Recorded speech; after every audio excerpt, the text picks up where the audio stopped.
Where's Dick at? There he is. So, Dick's my buddy from Ohio. He was here last year. He saw the same slide and said, let's try this one out, okay? Dick and I, we spent a lot of time on email together. Even a little phone call. He knows he can count on us, right? He reaches out to me. I always know that there's a joke coming, right? Something a little creative, but something extremely insightful. I put this up here, my email, my phone number, it rings right over there. I'll reach out to you guys. Remember, this today is about networking and having, building the knowledge that we can all do this together. But let's take a look back over the last 12 months. I'm gonna hit three things. I'm gonna spend a little time looking over what's happened over the last 12 months. Second to that, we have a dealer council. There's about 10 of them that are really my advisors. They've asked me for some specific things, kind of the next level of detail. I'm going to go through those asks as well as where I think we're at on that. And then the third thing is what we're really doing. This has changed the print market, but this is not really about changing the print market. The print market is the print market. It's going to go into dynamics. This is really talking about changing the relationship that we have with you, but the way that print dealers have with their end users and how we can help that. So this really should say, let's talk about the print dealers and how we're going to change the market together.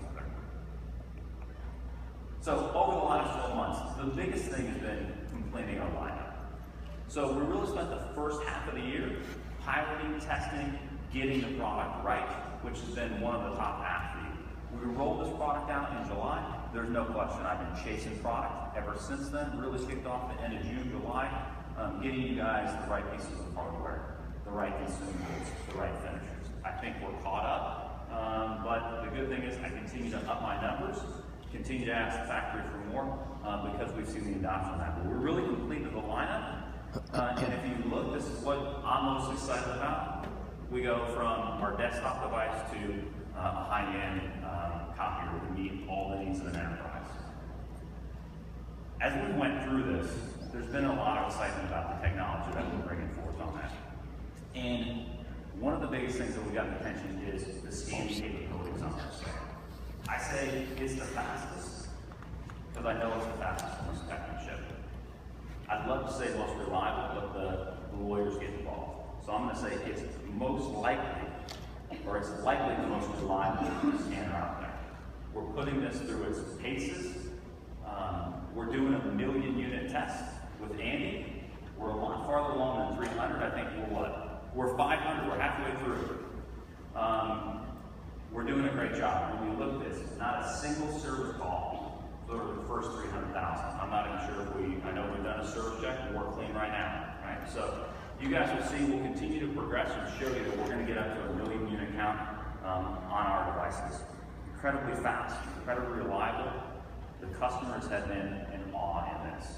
It's been, I want to say, even more surprising than I was expecting. Now, as we went through this as well, we brought a lot of technology from the other side of the business inside of Samsung. A lot to do with the TV, on how we put images on paper. And that's one of the great things about Samsung is actually being able to leverage the scale and the horsepower and the intellectual property that we have with the other products. And so,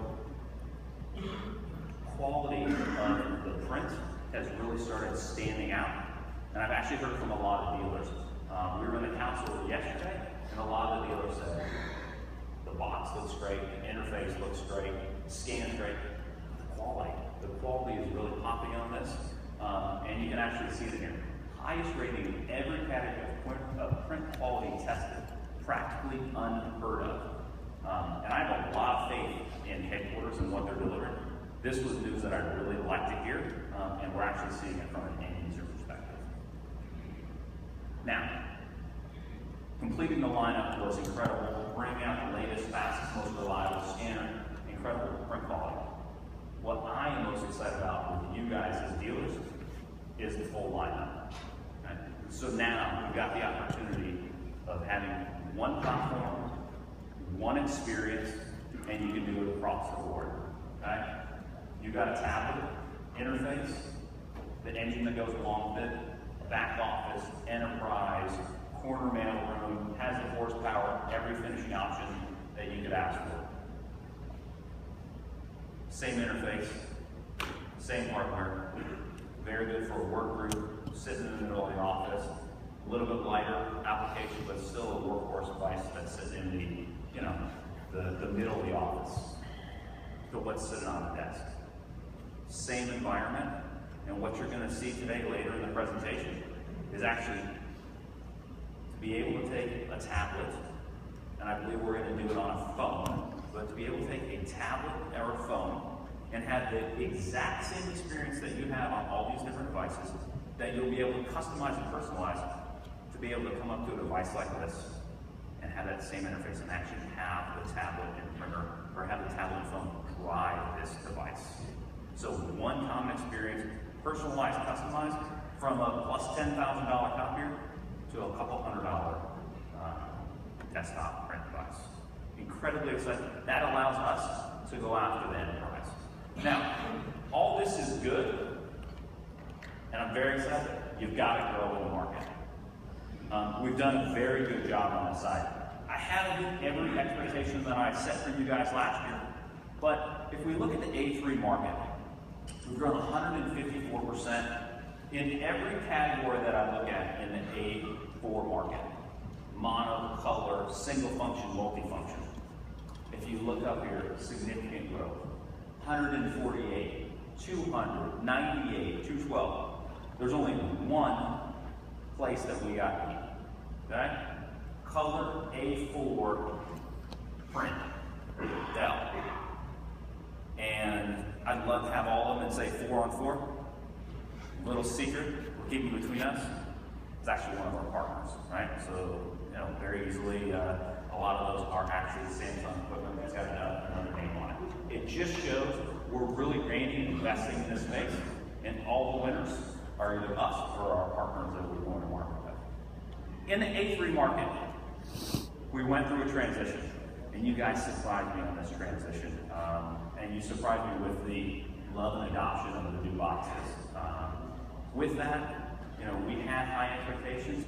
We still grew 9% from a year-on-year sell-through perspective in a market that was flat. I think we're calling it from IDC 1% up. We still grew, not to where I wanted to be. With the new boxes and the sell-through that we've come out with on the MX7, my estimate by the end of the year we're going to be plus 20%. Right? We're really gaining a lot of momentum over the last couple months now that we've brought out a full line of the whole platform. So I think we're going to be there, but at a minimum we've grown 9% to 1%. Very proud. Not Samsung proud, very proud of the growth on that standpoint. Now, growth like that and a platform like that requires an organization that you guys can count on. And I put this up, first off, everybody's contact and phone information. They love when I do this, but I expect that from my organization. I expect every single one of these guys are picking up the phone and returning phone calls for you guys. Okay? And I'm not going through the org chart, but I'm going to tell you, the BTA, the independent dealers, has been our investment area over the last year. Make no mistake about that. And we've grown enough that we can start scaling out our support for you guys. So there's a couple interesting things that I want to point out. So we've taken the country, which was managed by Blair before, across the nation. We've now got Blair, we've split up the nation to east and west. So Tess is running the west. He's come back after a year at headquarters. The great thing is he had an opportunity to really get the MX7 product ready, spent the time getting the infrastructure ready at headquarters. We brought him back to run the west coast. Pete's running the east coast. Right? Two stable, consistent people that you know and trust. We've broken up the country. Blair, he's still around. He's running national programs. What that really means is we are ready to go attack the enterprise. We're ready to go attack the Fortune 50 accounts with you guys. Make no mistake about it. The new boss, he talks about introspection. He talks about, do we have the right leadership? I can tell you I got the boss. I got the right boss. He's only been here for 15, 30 days. I can't even keep count right now, but he's very focused that we've got to do this in the right way with our partners. Let's make sure we enable support. So being able to break up the country, add east and west, add in Blair for national support. So national support, enterprise ready, service and support outside of your territories. That's really where his focus is to make sure that we got all the gaps filled so that we can cover the entire nation And then we've got a program so that you guys can handshake deals back and forth to make sure that you can count on consistent sales, consistent service, no matter where you're at. Now, it's not in this organization chart, but we've also added global resources as well. So under Gary Jensen, we've got the ability to go global. And their end user team, that end user team are dealing with the Fortune 50 accounts, the very big accounts that are really requiring us to go to Europe, Asia Pacific, different territories. So we've got the organization. So I've looked, we've now built out a product that's enterprise ready, an organization that is enterprise ready, and we're getting the wins that go along with that. Okay? Samsung, as you guys know, is vertically focused with our solutions. We're now starting to win in a vertical by vertical, segment by segment. A lot of good accounts here. You're going to hear from a few of these customers today on why they're with us, why they're excited about the platform, why this platform is just a hub of many greater things that's going on from a Samsung perspective. But now that we've got the team, we've got the wins that go along with it. So that's really what's been happening over the last 12 months. If we look at national deal meeting and council members, you know, my 10 guys that I call from trusted advisors, they're the ones that I kind of bounce new ideas with. There's a couple asks that I've had at them or they've had at me, which is, Matt, first off, don't bring out MX1 and MX7 until it is market ready. Doesn't have to be perfect, but it needs to be stable, consistent, working with solutions, network ready. This is the team that piloted over the first 6 months the product. They're the ones that were incredibly tough on us to make sure that we got it right.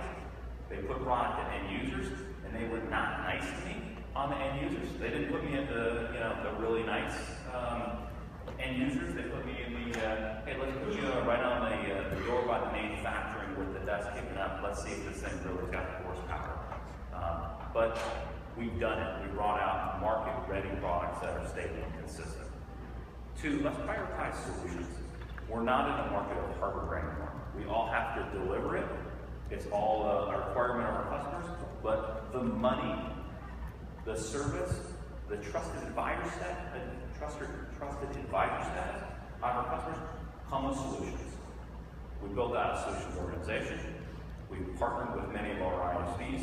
You're going to see today custom applications that they built around either the Smart UX or the XOA platform. The third is make it easier to sell non-print products. We're in the copy business.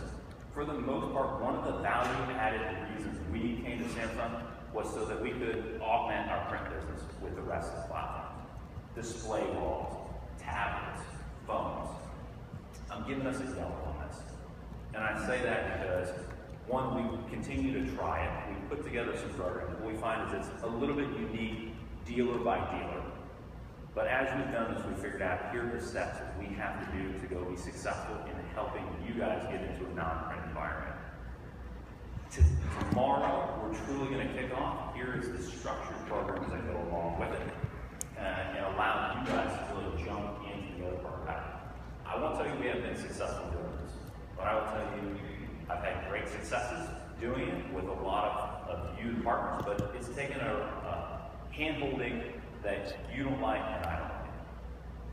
Now we're going to get to a much more operational process so that it's easier and more can get on the bandwagon of selling the rest of the portfolio. In doing it profitably, in doing it in a fashion that you guys like to do. Reoccurring revenue, service to a trusted advisor status with your partners. Focus on sell-through. So sell-through has been, instead of having our team focus on selling from Samsung to the dealer, your ask is, we need our dealer reps help at selling to the end users. We're trying to make a paradigm shift. We're selling in a digitized environment. We need Samsung, which is a global trendsetter with all the software innovation, to be able to deliver that message as well as to deliver that message and that experience to the end user. Let's go drive more on sell-through as well as the programs that we're doing. I think you guys have been, at least the feedback I've gotten is you like the programs. You'll like the sales, you'll get more engaged at the end users. There's still some more that we can go do that, but this has definitely come a long ways. I want to throw more on that, but people saying we're moving in the right direction. And add NPS, and make no mistake about it. This to me is the NPS pilot initial phase. So there's 11 dealers out in the audience that we started an NPS program. The NPS program is a simpler program. It's 6 sweet spot products, good, better, best. Single function, multi-function device, common consumables, auto replenishment with Printfleet, a couple of our partners that have warranty support for out of the region support. It's I would call it the basic building blocks of an NPS.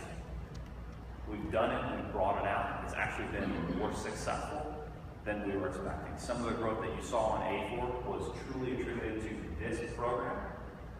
And like I said, it's not revolutionary, but it's the basic blocking and tackling, and we made it incredibly easy. You guys talk to me about making things easy, and if they're easy, we'll make the rest of it happen. This to us is somewhere where we made it extremely easy from a management perspective. The products, autonomous, service, great price that you don't need spas, you don't need special pricing agreements on. Take this screen all day long as we sell the rest of the platform. In the expo, we're going to have our team that's doing NPS. We're ready to grow that pilot. So NPS is going to go from 11 to, I literally made up a number yesterday, it's probably 50. This is not for everybody. I would say it's for existing NPS people that know the full scale of what's taken, and they're looking for an easy partner to go line up to the model you guys have already created. But again, exceeded my expectations, exceeded my team's expectations. We're ready to go these to the next group of partners. And then the last one is make it easier to do business with us. I really take this as 2 areas. One is your sales reps. And so both the training and the spiffs that they do for selling and engaging with us. We actually, on July 1st, brought on a third-party vendor to go manage and support this. Somebody that I've had a relationship with. This is all they do. They do an incredibly good job of it, moving from an internal system. The feedback has been incredible. We've probably had over double the amount of claims that we've had from a month-on-month perspective as we look at the trends. So more and more people are utilizing it. In addition, the satisfaction level, 95%. So we're surveying people that are saying, yes, this is the tool that we need. Easier to claim, easier to get paid on, not the processing headaches that we're doing. In that fact, that you can tie into some of the other information that you're doing on the market makes a sales rep's life easier. That's what we want. The second part came down to the warranty claims. And the service team has spent a lot of time building the infrastructure back in headquarters for you guys. I'd actually say they pulled out some of the on-site resources that you've had at your dealership and put them in the back of the office, the infrastructure that you guys can call, email, and handle that. It's actually come across very well, and we're going to continue on that. We're going to continue that trend so that you guys have someone you can count on the phone. The warranty process has still been a struggle. I think we've greatly reduced the number of fields and operations, even the time it takes. Still has a long ways to go. Now, when I look at the ease of business, this is still an area that we're going to invest heavily into. We've got to be easier than any of our competition, and we can't reinvent the wheel here. Right? We're trying to jump into this market. We can't make this challenging. It's an area that we continue to invest heavily into. So let's talk about changing the print market, and that's specifically with you, the dealers, having you guys change the way you approach your customers from a print perspective. Now, before I do that, I want to make sure we're all on the same page on our strategy from a move forward perspective. Okay? Strategy number 1, everybody on my team is extremely clear on a strategy. They should be clear with you guys. Priority number 1, 2, 3, change the market. There's a paradigm shift happening. We're leading that with the tablet interface. We're leading that with solutions. That's where our focus is. Think mobile. And when I say think mobile is not about a call. Think mobile is about a person. And that person that works in the office, at home, on the go, Starbucks, Lowe's, boats, you name it. But win in a traditional market. Think aggressive. I've had a lot of conversations with you guys. I would say we've been content or slightly aggressive saying we want to share our competition. I'm here to tell you that with the new platform, our ability to go into an enterprise and win the $10,000 copier to the $200 print device on the desktop, I'm going after share for my competition. We're going to be aggressive. We're going to go buy share. We're going to do things that the competition is not going to like, right? But this is our destiny. This is our future. We've got to go bring in enough share to be a bigger and bigger player. We're going to go do that. Change the world, win the traditional space. We've quoted and talked about to be number 5 in 3 years and number 3 in 5 years. It's going to take a little bit longer, but we're not talking about decades, another year or 2. This is our goals. This is our aspirations. We're still going to be here. I know exactly who I need to leapfrog. I know exactly how much share I need to go do. We're going after this. We're going to be aggressive. We're going to ask for your business. We're going to show you why we deserve it. We're going to earn it every single day. And I'm proud of this, and I'm not going to shy away from it with you guys. I'm happy to go get net new business. But right now, we're going to change the world with you guys, and we're going to eat our competition's lunch. But what drives this guy? Good-looking kid there? Yes, it's me. I remember an early day, right? It's all about, my father, my mother. I was one of those parent pleasers. And my dad, at a very early age, figured out that a stopwatch is the greatest thing in the world for me. For some reason, if he could time me on doing something, I would get everything done that he would ask for, and I'd do it in record period of times. Right? I was that guy that, let's see how fast you can cut the grass, bring in the wood, clean up your room, go. And I was driven that way. And it worked well. Doesn't work for everyone, it worked for me. But let's talk about what drives Samsung a little bit. This is a company that's focused on being a global trendsetter. Not necessarily changing all the world, but taking the dynamics that are happening and optimizing around it. Doing it faster, better, cheaper than anybody else can do it. And when we look at the trends, when we look at what is really going to make and break you guys and us, what's going to be the differentiators of the partners that are going to be here 10 years from now? It's these trends. First is mobility. You can look at report after report, device after device. Everybody's getting mobile. Desktop usage is dropping, laptop usage is dropping, phones are increasing, more devices that people are carrying. You're seeing people more and more comfortable being outside of the office.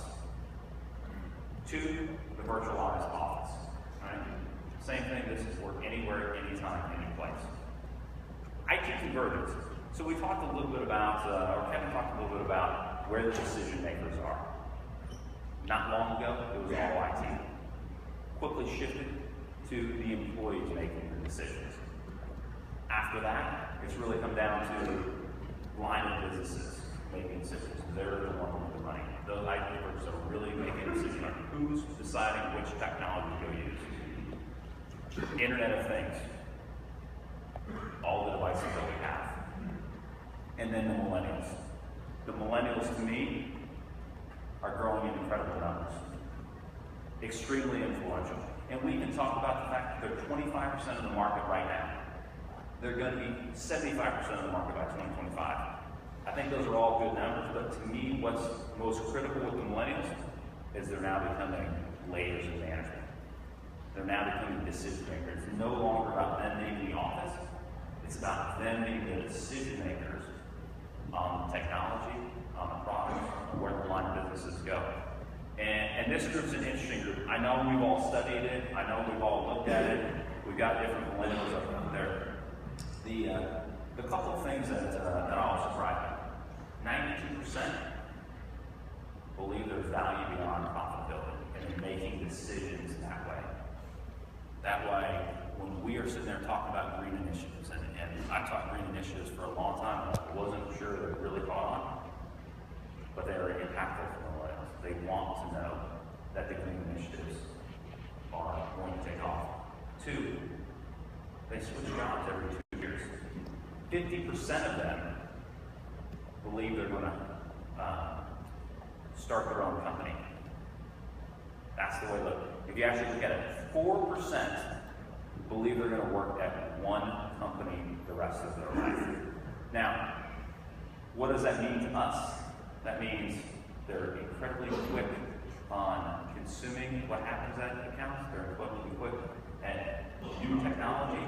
My millennials at home are incredibly fast at jumping from one product to the other product seamlessly. And almost to a point where I find out they plug in the battery, they use a device until it dies. As soon as it dies, they throw it away, they'll charge it at night, they grab their next device.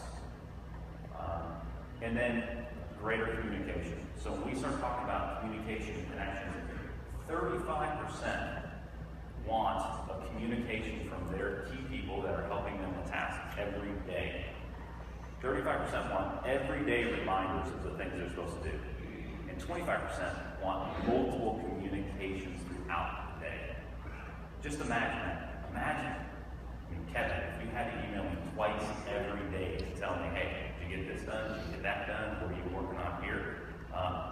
To me, I'd run from that. Unless you do that. If you're going to do that, I'm not going to run. At least not yet. But this group of people is asking for that, desiring for that. They're changing the workforce, but more importantly, they're changing now the decisions that are getting made for our technology. The mobile workforce overall, this is really the virtualized office. Where are we working?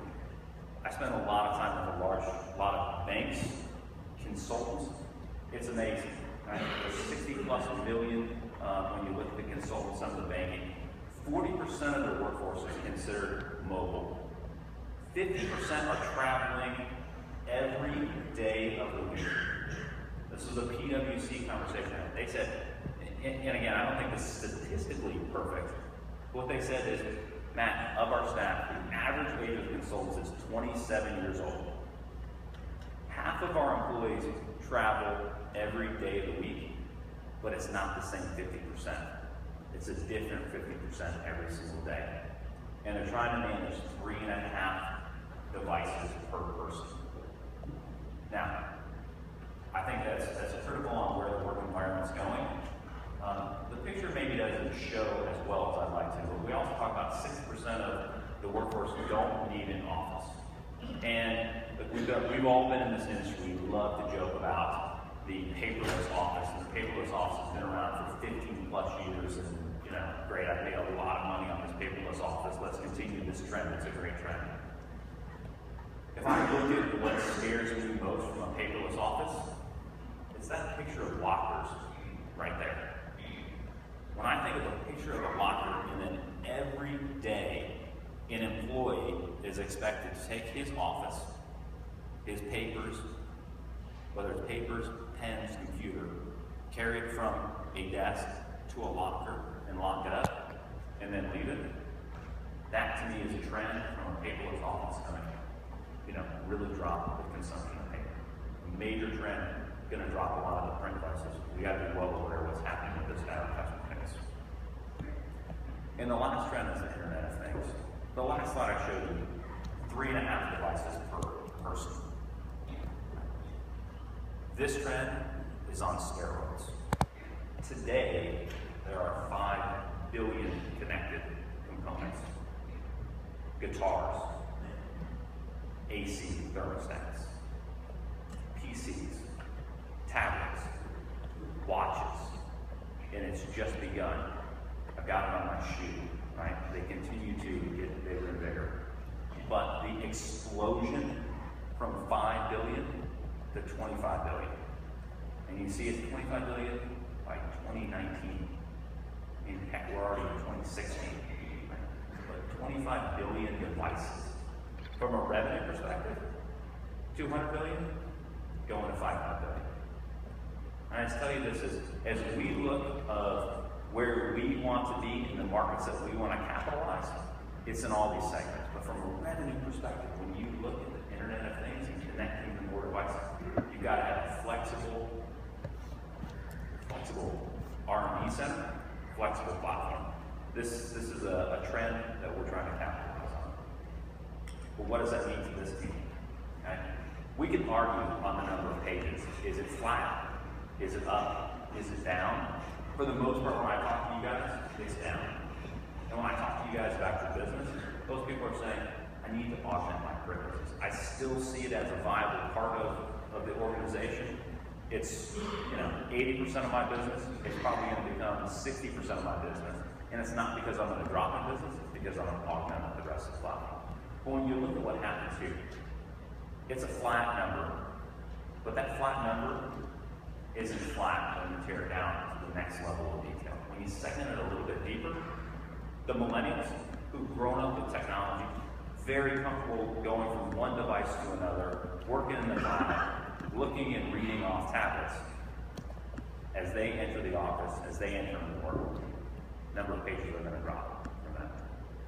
In addition to the virtualized office, those lockers, they're going to drop us down in pages. Drop us down in pages significantly.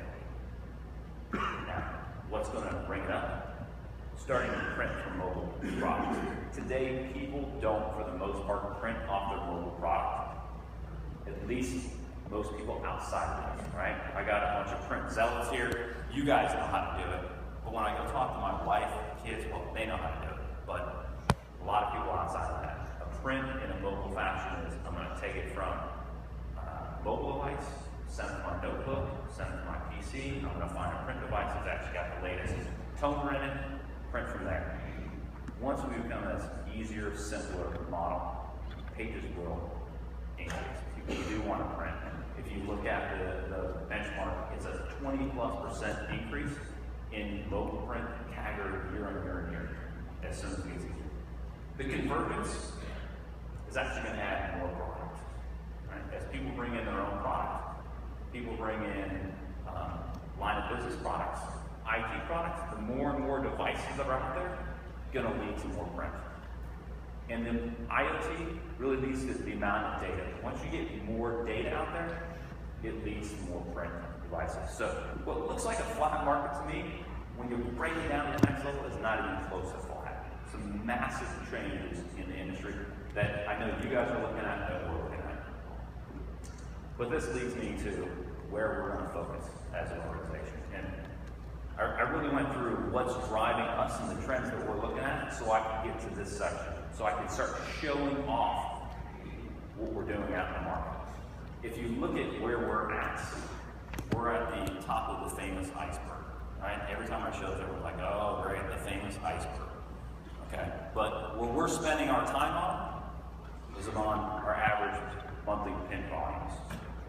How much is my set cost? How much is it going to cost me per service? What's the cost per page? What's the lease payment? When I talk to each of you as dealers, these are where the conversations are at. We're focused here at the top. Don't get me wrong. I talk to you guys. I'm going to win that traditional market. I'm going to be extremely aggressive in this space. But the future is at the bottom. Right? It's the bigger part of the iceberg. It's about winning with adjacent products. So you're the trusted advisor at your account. It's about mobile print, cloud services that go with it, making the copier or any print device the hub. These are the trends.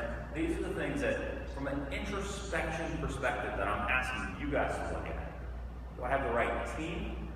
Do I have the right partnership? Do I have the right information to go lead on the bottom of the iceberg? Because in a very short period of time, I mean, it's happening today. To capitalize on that in a very short, the whole market's going to be here. And we're going to do this. We need you guys to come along with it, but it requires a change. It truly requires a change in the market that you guys haven't experienced before, that we haven't experienced before, but we're going to lead, and we're very excited about this change with you guys.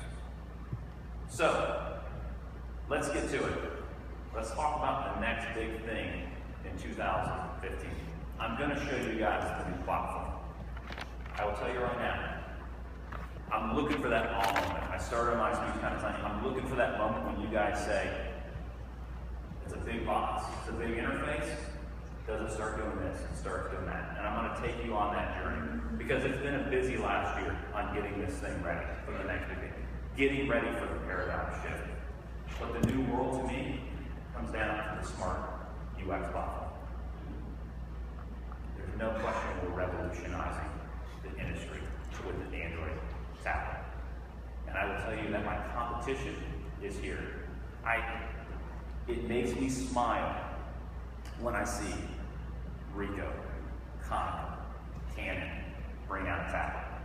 It makes me smile. Because what it does is it validates that they see the market exactly the way that we see the market. That people are comfortable with the smart interface. They're comfortable with the tablet. It's what people are asking for. I love that they're there.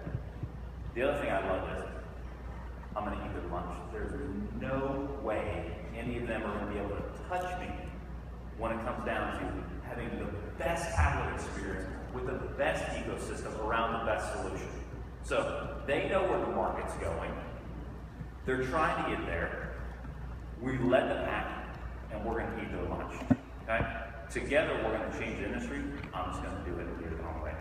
But there's really three factors that come into how this is going to get done. It's about ease of use. It's about having the most cost-effective solution for you and for the customer. And I know we're going to get into cost-effective solutions, but it's really going to come down to the best solution for the end user. And then the millennial office. How are we going to manage that millennial office? And I know this is an exciting time for all of us to look at, but there's no question it's intimidating. This is like nothing that we've seen before. When I experienced this about 12 months ago, it was one of those moments where I just said, I'm used to this, I'm used to that. And I think you guys are going to know what I'm talking about. Let's roll the video and give you an experience that I'm seeing over and over.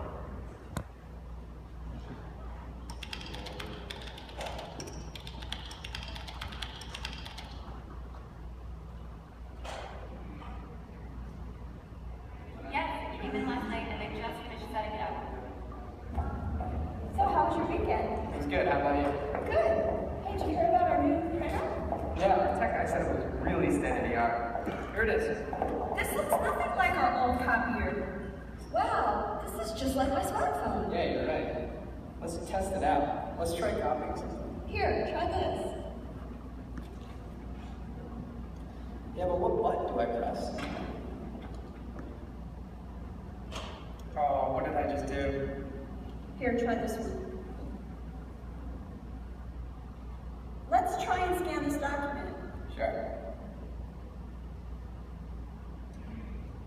There are so many options. It seems so complicated.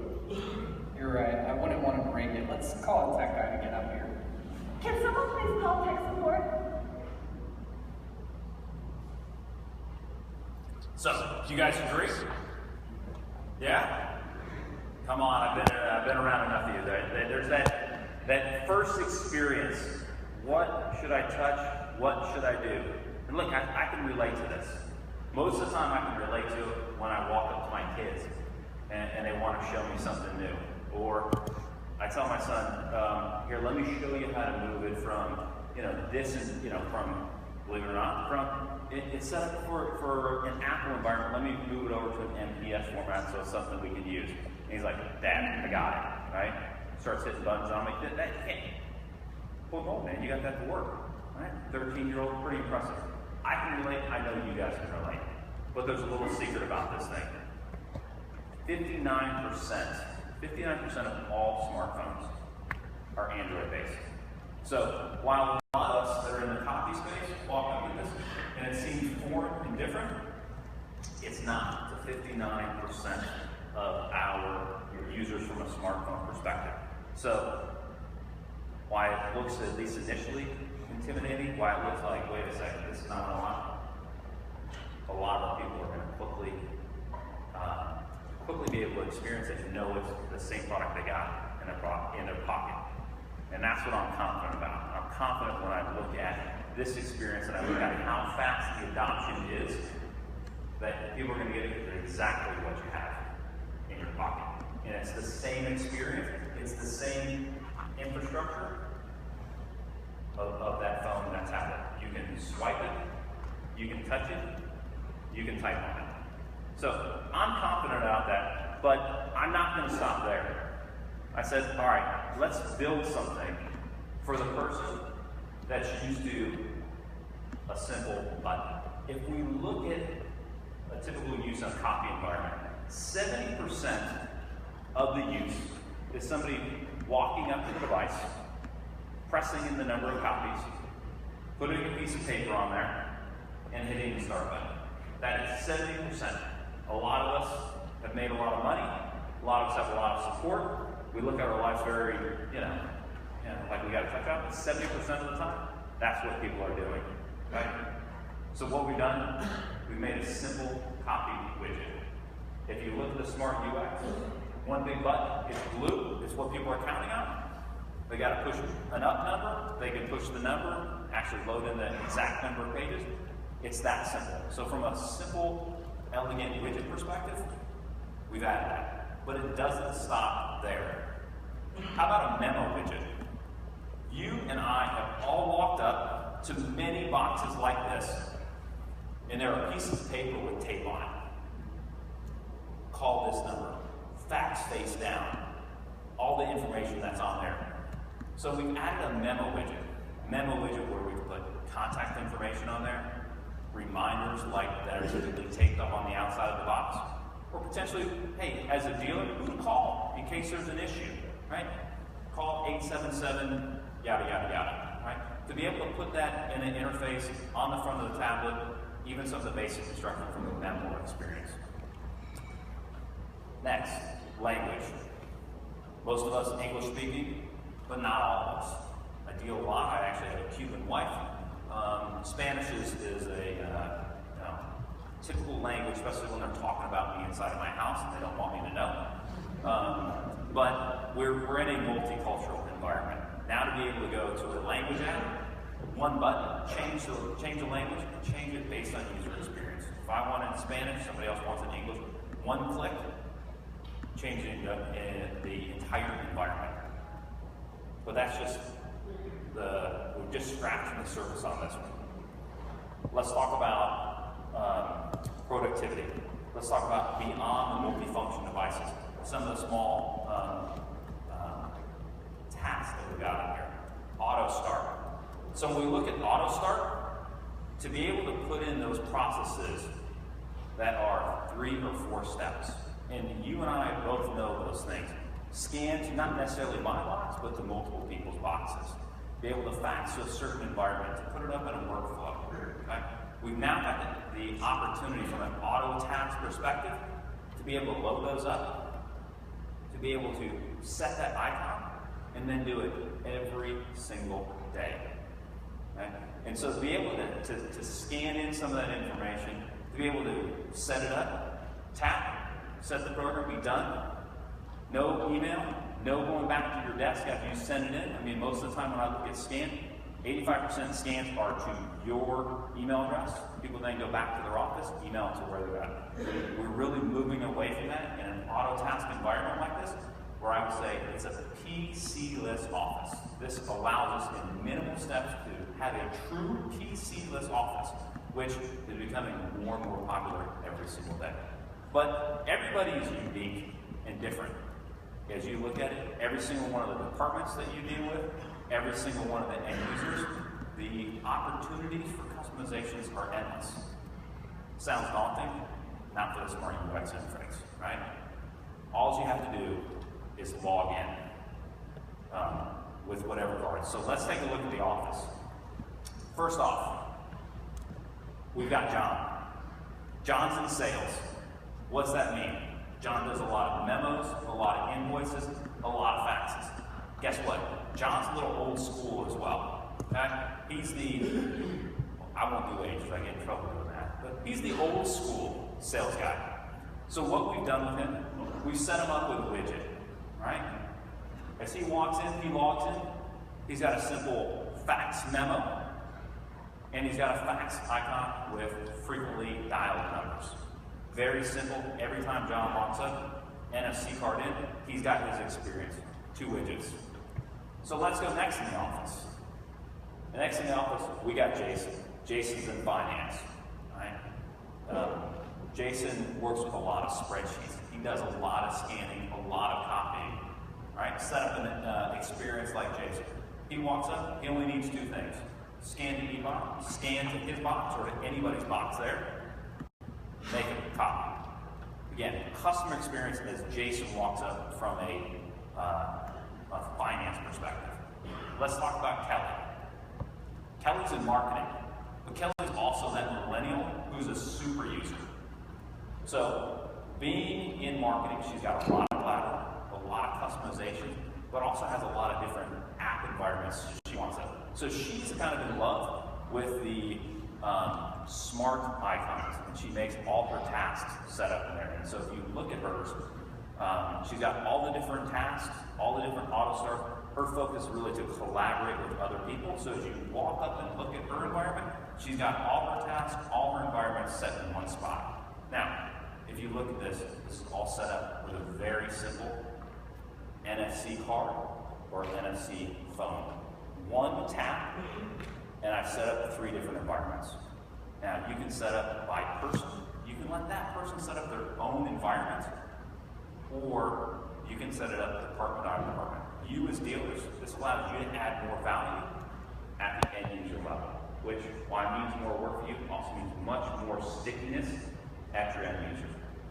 So, LBI is one of our good partners in New York. Brian's a good friend of mine. Let's have a listen to Brian on his recent experience with this.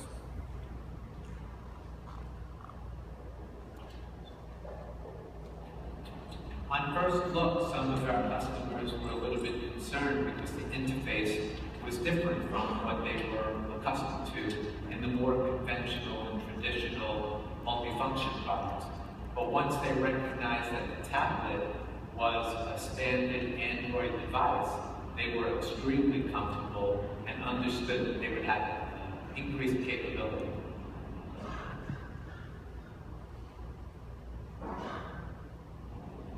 As a dealer, we find that having a device that customers are already familiar with because of the Android interface is a tremendous benefit. The fact that we can build professional development and professional services time is an added benefit, a revenue producer, and will allow us to grow an entire new area in our dealership.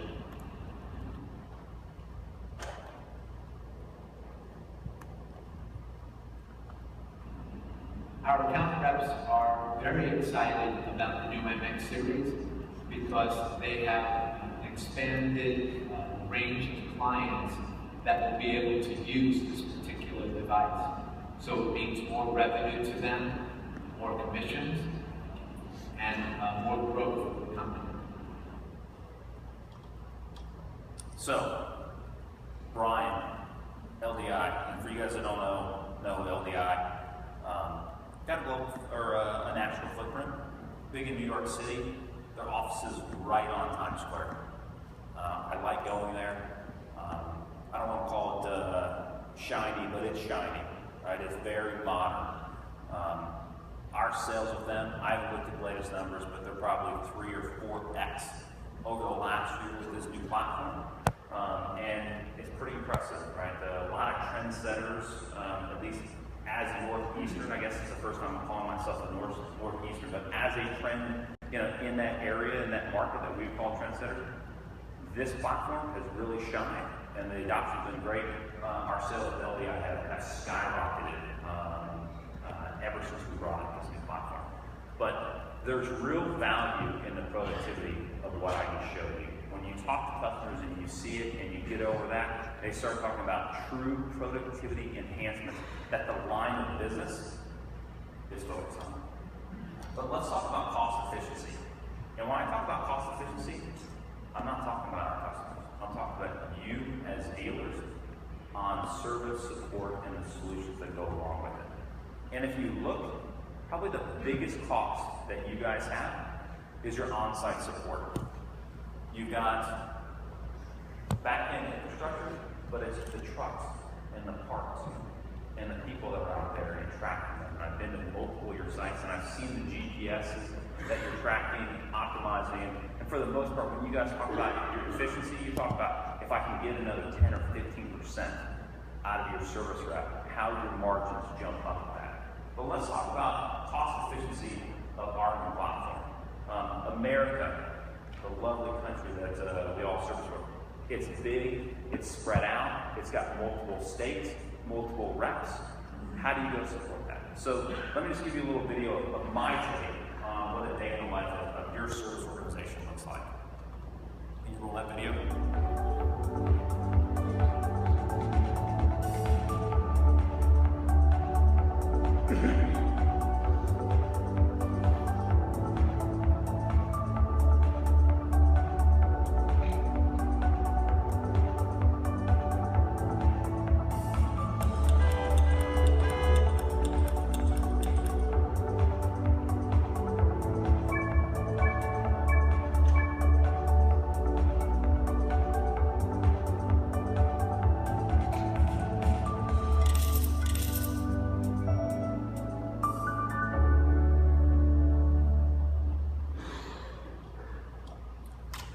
So, how do we make this more efficient?